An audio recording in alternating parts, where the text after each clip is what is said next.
మామూలుగా అండి చెట్టు నుంచి పండినటువంటి కాయలు ఇలా నేల మీద పడిపోతుంటే చాలా ఇబ్బందిగా ఉంటుందండి. చెట్టు నుంచి కాసినటువంటి పళ్ళు ఎవరైనా తింటే బాగుంటుంది కదా అని చెప్పేసి అనుకుంటాం. నేను మన ఫామ్కి వచ్చినటువంటి మన సబ్స్క్రైబర్స్ కుటుంబ సభ్యులకి ఎప్పుడు కూడా ఏ ఫ్రూట్ ఉంటే ఆ ఫ్రూట్ ఎత్తికిస్తానంటే ప్రజెంట్ కింద పడిపోతాం ఉపయోగం అని చెప్పండి, వేస్ట్గా పోయిందిగా. దీని పేరు క్యాట్స్ బెర్రీ అని అంటారు, ఫ్రీడర్ బై చెర్రీ అంటారండి దీన్ని. ఇది ఫస్ట్ ఇలా గ్రీన్ ఆకారంలో ఇలా వస్తుంది ఫ్రూటు. తర్వాత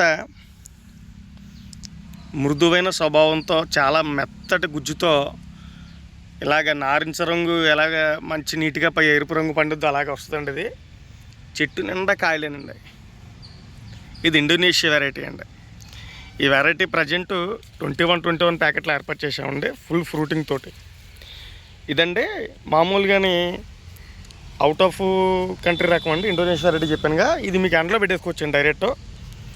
ఒక్క మనిషి అలా కూర్చుని ఓ 10-15 కాయలు అవలేలుగా హ్యాపీగా తినేచ్చండి. దీన్ని తినడానికి బాగుంటుంది. అండ్ చెట్టుని కోసం ఇంటికి చూడండి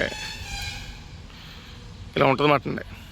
ఫ్లవర్ మెటీరియల్ దీనికి ఒక ఎక్కువ ఉంటుంది చూసారుగా. ఇది ఫ్రీడర్ బై చెర్రీ ప్రత్యేకత. దీన్ని జస్ట్ మనం టబ్లో పెట్టేసుకుని పెంచేసుకోవచ్చు అండి. దీన్ని టబ్లో పెట్టి పెంచేసుకోవచ్చు. చాలా అంటే చాలా బాగుంటుంది.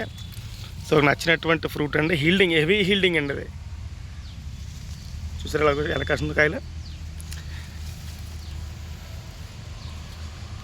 దీని పేరు ఫ్రీడర్ బై చెర్రీ అండి. చెర్రీలో ఒక వెరైటీ అండి, డార్ఫ్ రకం అండి. మనం ఎండలో పెట్టేసుకోవచ్చు, నీడ అవసరం లేదు దీనికి, నీట్గా కాస్తుంది అన్నమాట. చూసారుగా ఇది మనకి ఏకే రాజా ఫామ్లో అవైలబుల్గా ఉందండి. ఇంట్రెస్ట్ ఉన్న వాళ్ళు కంపల్సరీగా వేసుకోవచ్చండి దీన్ని.